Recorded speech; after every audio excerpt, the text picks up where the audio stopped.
தமிழக பாஜக நிர்வாகிகள் மற்றும் மாவட்ட தலைவர்கள் ஆலோசனை கூட்டம் தமிழக பாஜக தலைவர் அண்ணாமலை தலைமையில் நேற்று நடைபெற்றது. இந்த கூட்டத்தில் அமைப்பு செயலாளர் கேசவ விநாயகம், துணைத் தலைவர்கள், மாநில பொதுச் செயலாளர்கள் உள்ளிட்டோர் பங்கேற்றுள்ளனர். இந்த கூட்டத்தில் பேசிய அண்ணாமலை, தென்னிந்தியாவில் இந்த முறை அதிக நாடாளுமன்ற உறுப்பினர்களை நாம் பெற இருக்கிறோம். டெல்லியில் பாஜக இந்த முறை 60% வாக்குகள் பெறும். 3வது முறையாக பாஜக ஆட்சி அமைக்கும்.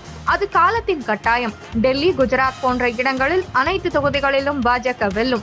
ஜூன் 4ஆம் தேதிக்கு பிறகு பாஜக வெற்றியை கொண்டாட தயாராக இருங்கள். தாமரை படர்ந்திருக்கும் காட்சியை தேர்தல் முடிவுக்கு பிறகு பார்ப்பார்கள். அதன் பிறகு வடக்கு, தெற்கு என்று பேச்சு இருக்காது என்று கூறினார். கூட்டத்திற்கு பிறகு செய்தியாளர்களை சந்தித்த அண்ணாமலை, தமிழகத்தை பொறுத்தவரை பாஜக இரட்டை இலக்கத்தில் வெற்றி பெறும் என தெரிவித்தார்.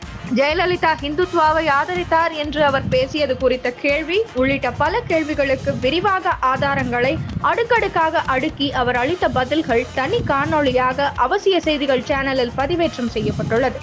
அதன் லிங்கை டிஸ்கிரிப்ஷன் பகுதியில் பார்க்கலாம்.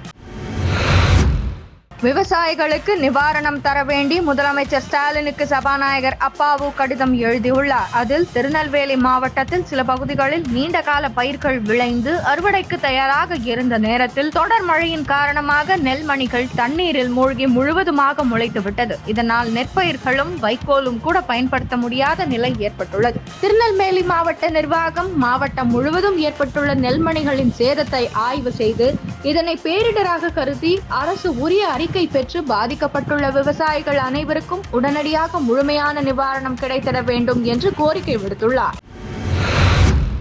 காங்கிரஸ் தலைவராக இருந்த ஜெயக்குமார் மரண வழக்கில் எவ்வித முன்னேற்றமும் இல்லாத நிலையில் வழக்கு தொடர்பாக 32 பேருக்கு சிபிசிஐடி போலீசார் சம்மன் அனுப்பியுள்ளனர். ஜெயக்குமார் இறப்பதற்கு முன்பாக எழுதி வைத்திருந்த கடிதத்தில் குறிப்பிடப்பட்டு இருந்த 32 பேருக்கும் சம்மன் வழங்கப்பட்டுள்ளது. சம்மன் அனுப்பப்பட்டவர்கள் நாளை அல்லது நாளை மறுநாள் விசாரணைக்கு நேரில் ஆஜராக வேண்டும் என தெரிவிக்கப்பட்டுள்ளது. தினசரி 2 பேரை சிபிசிஐடி அலுவலகத்துக்கு அழைத்து விசாரிக்க நடவடிக்கை எடுக்கப்பட்டுள்ளதாக போலீஸ் வட்டாரங்கள் தெரிவித்துள்ளன. பீகார் மாநிலம் பாலிகஞ்ச் பகுதியில் இண்டி கூட்டணி சார்பில் தேர்தல் பிரச்சாரத்திற்கு ஏற்பாடு செய்யப்பட்டிருந்தது.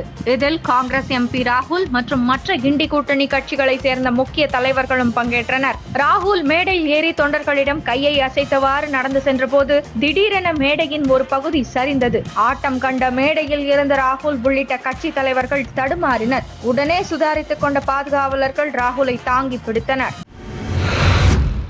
வரலாறு காணாத அளவில் 76,000 புள்ளிகளை கடந்து சென்செக்ஸ் புதிய உச்சம் தொட்டது. லோக்சபா தேர்தல் முடிவுகள் நெருங்கி வரும் நிலையில் முதலீட்டாளர்களிடம் ஆர்வம் அதிகரித்துள்ளதே காரணம் என நிபுணர்கள் கருத்து தெரிவித்துள்ளனர். இந்தியாவில் தற்போது மிகவும் விறுவிறுப்பாக நடந்து வரும் பொது தேர்தல் முடிவுகள் விரைவில் வெளியாக உள்ளது. இந்நிலையில் உள்நாட்டு பங்குச்சந்தை குறியீடுகளான சென்செக்ஸ் மற்றும் நிப்டி நேற்று இதுவரை இல்லாத அளவு புதிய உச்சம் தொட்டுள்ளது. பங்குச்சந்தை குறியீட்டு எண் சென்செக்ஸ் 550 புள்ளிகள் அதிகரித்து 76,000 புள்ளிகளை கடந்தது. இதையடுத்து சென்செக்ஸ் 20 புள்ளிகள் குறைந்து 75,390.5 புள்ளிகளில் நிறைவடைந்தது. தேசிய பங்குச்சந்தை குறியீட்டு எண் நிப்டி 103 புள்ளிகள் உயர்ந்து 23,060 வர்த்தகமானது. பின்னர் 22,932.4 புள்ளிகளில் நிறைவடைந்தது. ஊட்டி ராஜ்பவனில் ஆண்டுதோறும் அரசு மற்றும் தனியார் பல்கலைக்கழகங்களின் துணைவேந்தர்கள் மாநாடு நடக்கிறது. பல்கலைக்கழக துணைவேந்தர்களின் 2 நாள் மாநாட்டை கவர்னர் ரவி துவங்கி வைத்தார். 7 தனியார் பல்கலைக்கழக துணைவேந்தர்கள் அந்த நிகழ்ச்சியில் பங்கேற்றனர். அதில் பேசிய ஆளுநர் ரவி, அனைத்து துறைகளிலும் மாற்றம் மலர வேண்டும் என்றால் கல்வியில் மாற்றங்கள் வர வேண்டும். புதிய தேசிய கல்விக் கொள்கைதான் நமது எதிர்காலம் என்று கூறினார். ஹமாஸ் பயங்கரவாதிகளை தீர்த்து கட்டும் இலக்கில் காசா மீது போர் தொடுத்துள்ள இஸ்ரேல் பெரும்பாலான பகுதிகளை தங்களின் கட்டுப்பாட்டில் கொண்டு வந்துள்ளது. இறுதி இலக்காக தெற்கு பகுதியில் உள்ள ரபாவில் சரமாரியாக தாக்குதல் நடத்தி வருகிறது. இந்த தாக்குதலில் ஹமாஸ் அமைப்பின் முக்கிய தலைவர் யாசின் ரஃபியா கொல்லப்பட்டதாக இஸ்ரேல் பாதுகாப்பு படை அறிவித்துள்ளது. இவர் மேற்கு கரையில் ஹமாஸ் பயங்கரவாத அமைப்பின் தலைமை அதிகாரியாக பணியாற்றியவர்.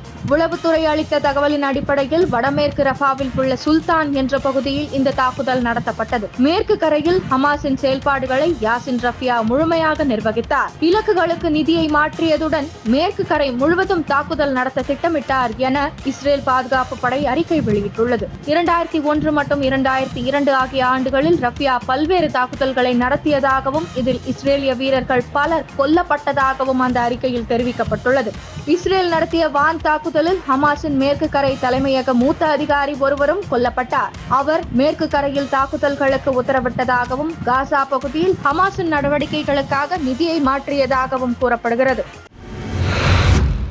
இங்கிலாந்தில் பிரதமர் ரிஷி சுனக் தலைமையிலான கன்சர்வேட்டிவ் கட்சி ஆட்சி நடைபெற்று வருகிறது. இந்திய வம்சாவளியான இவரது பதவிக்காலம் முடிய உள்ளதால் வருகிற ஜூலை 4ஆம் தேதி அங்கு பொது தேர்தல் நடைபெற உள்ளது. இதனை முன்னிட்டு அங்கு அரசியல் கட்சிகள் தீவிர தேர்தல் பிரச்சாரத்தில் ஈடுபட்டு வருகின்றன. இதனால் அங்கு தேர்தல் களம் சூடுபிடித்துள்ளது. இந்நிலையில் பிரதமர் ரிஷி சுனக் கூறுகையில், அடுத்த முறை கன்சர்வேட்டிவ் கட்சி ஆட்சிக்கு வந்தால் இளைஞர்களுக்கு கட்டாய ராணுவ சேவையை அமல்படுத்துவதாக அறிவித்துள்ளார். அதன்படி நாட்டில் உள்ள அனைத்து இளைஞர்கள் ஒரு ஆண்டு முழுநேர ராணுவம் மற்றும் மீட்பு பணிகளில் ஈடுபடுத்தப்படுவார்கள் என கூறினார்.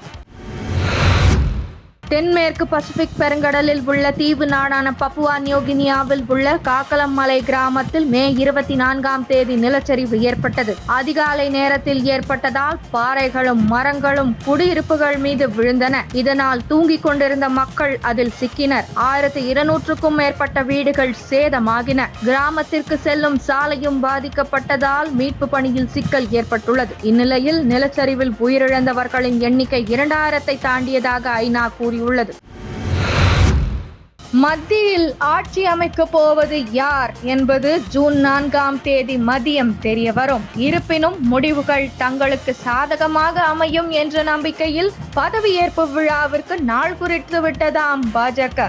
ஜூன் 10ஆம் தேதி பதவியேற்பு விழா நடத்த திட்டமிடப்பட்டு வருவதாக அதிகாரிகள் வட்டாரங்களில் தகவல் கசிந்துள்ளது. 2014இல் மோடி முதன்முறையாக பிரதமராக பதவியேற்ற போது சார்க் நாடுகளின் தலைவர்கள் விழாவில் பங்கேற்றனர். அதே போல இந்த முறை பதவியேற்பு விழாவிற்கு G20 அமைப்பு தலைவர்கள் சிலரை அழைத்து உலக அளவில் பெரும் பரபரப்பை ஏற்படுத்த தயாராக உள்ளனரா? பதவியேற்பு விழா முடிந்த கையோடு 3 நாடுகளுக்கு பிரதமர் பயணம் செய்ய திட்டமிட்டுள்ளதாகவும் தகவல் கசிந்துள்ளது.